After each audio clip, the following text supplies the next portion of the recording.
King David is one of the most legendary figures in the Bible. His life is a true rags-to-riches story, filled with drama, action, romance, and valuable lessons. If Hollywood ever made a movie about David, it would definitely be a spectacular blockbuster. David was not born into luxury, nor was he from a prestigious family. He was just the youngest son in a large household, tending sheep, playing the harp, and writing poetry every day. If Facebook had existed back then, David's wall would have been filled with poems and nature photos. But don't mistake him for a weakling. While tending his flock, he once killed lions and bears with his bare hands to protect his sheep. Despite his talents, no one really noticed him until one day. Then came the life-changing event. It all started when the prophet Samuel was given a mission from God to find a new king to replace the current one, Saul, who had messed up and lost favor in God's eyes. God told Samuel to go to the house of a man named Jesse because one of his sons would be the future king. Like a football scout searching for the next star player, Samuel was sent by God to find the chosen one. The king casting event went like this: Jesse brought out all his tall, handsome, and muscular sons to present before Samuel. Every time Samuel looked at one, he thought, this must be the one. He's definitely king material. But God kept saying, no, not this one, over and over again. After going through all the main sons and still not finding the right one, Samuel grew impatient and asked, do you have any other sons? Jesse replied, well, there's the youngest one, but he's just a shepherd boy out in the fields. Probably not king material. Samuel, call him here right now. And so, David, a small, bright-eyed boy whom no one had high expectations for, walked in. The moment God saw him, he said, this is the one. Samuel immediately anointed David's head with oil, marking him as the future king of Israel, while the entire family stood there, still in shock. Eldest brother, wait, why not me? I'm tall, strong, and good-looking. Samuel, no, God looks at the heart, not the appearance. And so, David was anointed as the future king, but he still had to keep tending sheep. The life-changing stone throw, the battle with Goliath. This is a story almost everyone knows. The Israelite army was trembling in fear before Goliath, a nearly 3-meter-tall Philistine giant, built like a tank. At this point, David was just a delivery boy. His dad had sent him to bring bread to his brothers on the battlefield. But when he heard Goliath insulting God, he switched to warrior mode. I'm gonna take you down. Goliath, what? You're just a tiny kid, and you think you can fight me? David, you've got swords and spears, but I've got a few stones. Before Goliath could even process what was happening, David swung his sling and launched a stone straight into the giant's forehead. A perfect headshot. Goliath hit the ground and didn't get back up. David then casually took his sword and chopped off his head, turning the fight into a legendary highlight. The entire nation erupted in celebration. David went from a simple shepherd to a battlefield superstar. Love story with Michal, a royal drama. David was young, handsome, talented, and played the harp beautifully. Naturally, this made Michal, the daughter of King Saul, fall head over heels for him. She was so in love that she agreed to marry him, even though the bride price was 100 Philistine foreskins. Yes, really. But David, being extra, went all out and delivered 200. But this marriage quickly turned into a royal drama. King Saul saw David's rising fame, and the people were chanting, Saul has slain thousands, but David, tens of thousands.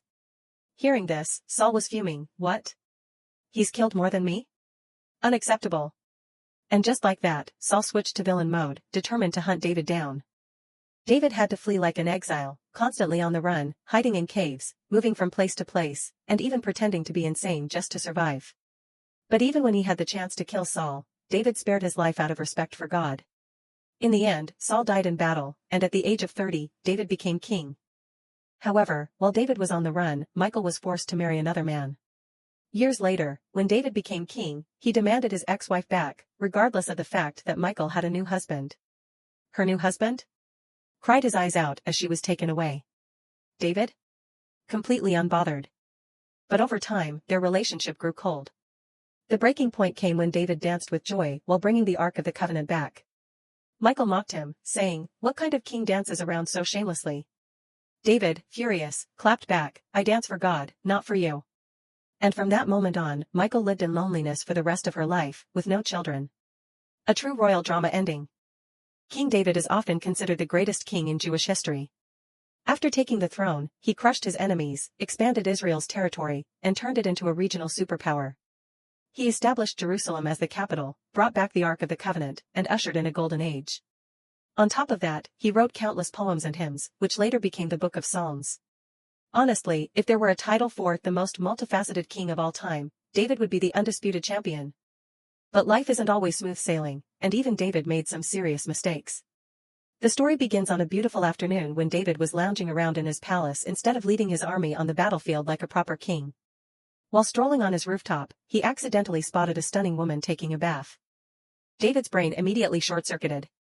He ordered his men to find out who she was and learned that she was Bathsheba, the wife of Uriah, a loyal soldier. But by this point, David was blinded by desire. He summoned Bathsheba to the palace, and after one passionate night, she became pregnant. David couldn't let Uriah find out that his wife was pregnant with another man's child. So, he hatched a plan, sending Uriah home for a break, hoping he'd sleep with his wife and think the baby was his. But Uriah was too loyal and refused to go home while his comrades were at war. Desperate, David resorted to the ultimate cover-up. He sent Uriah to the front lines of the battlefield, ensuring he wouldn't survive. The plan worked. Uriah was killed in battle, and David quickly married Bathsheba as if nothing had happened. But nothing escapes God's eyes. The prophet Nathan came and exposed David's sin with a brutal parable that left him speechless. David repented, but the punishment still came. Bathsheba's first child died young. Later, she gave birth to Solomon, who would become the wisest king of Israel. Looking back, this was arguably the most costly love affair of David's life. In his old age, David grew weak, but his harem remained lively. Meanwhile, his sons fought over the throne. Absalom rebelled but failed, meeting a tragic end. Adonijah tried to crown himself king but was swiftly taken down by Solomon. In the end, David officially chose Solomon, the son of Bathsheba, as his successor, marking the rise of Israel's most powerful dynasty. David lived to the age of 70, honored and revered by his people. Despite his great mistakes, his devotion and sincere repentance made him the king most loved by God. A life full of ups and downs, but also full of meaning.